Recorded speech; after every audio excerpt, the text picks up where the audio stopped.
Alright, sorry about that last pause, my memory card was full. Been doing a couple videos lately and been filling it up, but back to the deal. A little hydration to replenish what you lost during the day. It's always good to pack some multivitamins in your first aid kit too. I didn't get into that, but in my first aid kit I have hydration tablets, multivitamins, the whole shebang.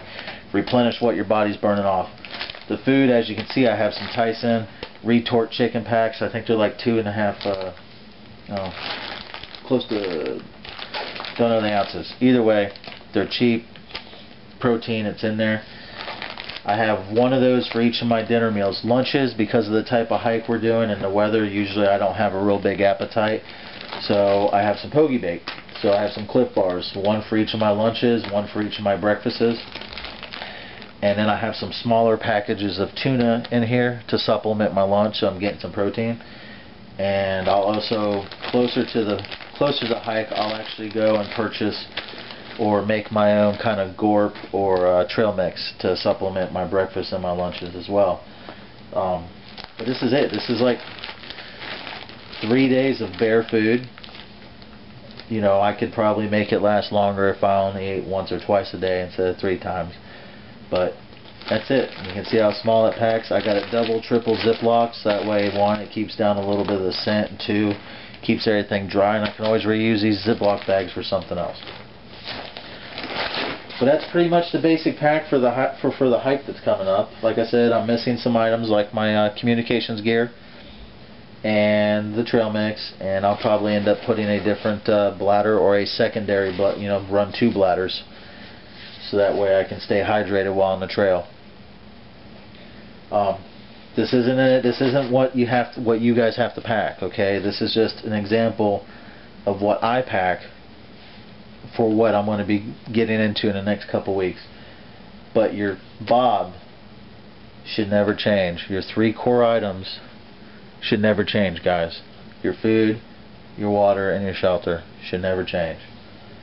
Everything else in here, your socks, your underwear, your little teddy bear for at night, all that stuff can change.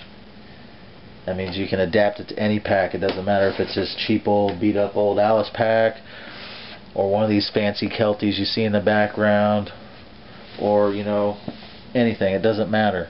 But your core items with your bob have to stay the same. Again, the more you use your pack, the more you go out and you test your gear, the lighter you're going to be. Right now I can put this thing on a scale and I'm going to probably be right about, even with the extra medical stuff, the extra water, my extra communications and stuff like that to stay in contact with the outside world in case anything happens. I'm still going to be way under 28 pounds easily.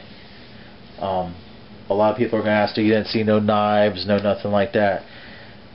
All that stuff should be on your person. You should have your multi-tool or any type of blade on your person. You should have some basic fire starting stuff on your person. That's why you only saw matches and lighters in here. I always carry a blast match or a fire steel on my person. And I also carry a mini kit. Always has a survival straw on it, always has more matches, has a couple first aid items, fits in my little cargo pants pocket. Alright? There's some items that you always need to have on you, no matter when. I carry all that stuff with me daily, so that's why a lot of it's missing. Now, like I said, when I repack this for a bob, there'll be some more things added to it, like some of the stuff I just said. I might actually have in here as redundancy. But your 3 items never change. Never change, no matter what. Well, I'm Bob. Like I said, this is just one of the packs and one example of what you can carry in a ruck. You have your food, you have your shelter, and you have your water. It's kind of an extreme choice, but it's what I got packed right now because can't really show too much because of the weather and stuff down here. It's not like it's 40 degrees, 35 below zero, and I can show you fancy super tents and super sleeping bags and stuff like that. So I'm sorry it wasn't really gear heavy, but the basics are all here. I'm going to be fed every night, I'm going to be hydrated every day, and I'll be dry if it rains. So If you got any questions, put them on through the comments and I'll answer them. Like I said, it's easy. I just try to put it out on a verbal form for people to kind of see what's going on out there and how some people pack their stuff and how they feel about it. So, but I'm Bob from Paw Productions. Like I said, keep the comments coming and visit our sister site, SpileReport.net with Robert Henry. And I'll try to get some more videos out there of some more of these Bobs, especially when the hike comes up, and show you what some other people have decided they were going to pack for the camp out. Have a good day.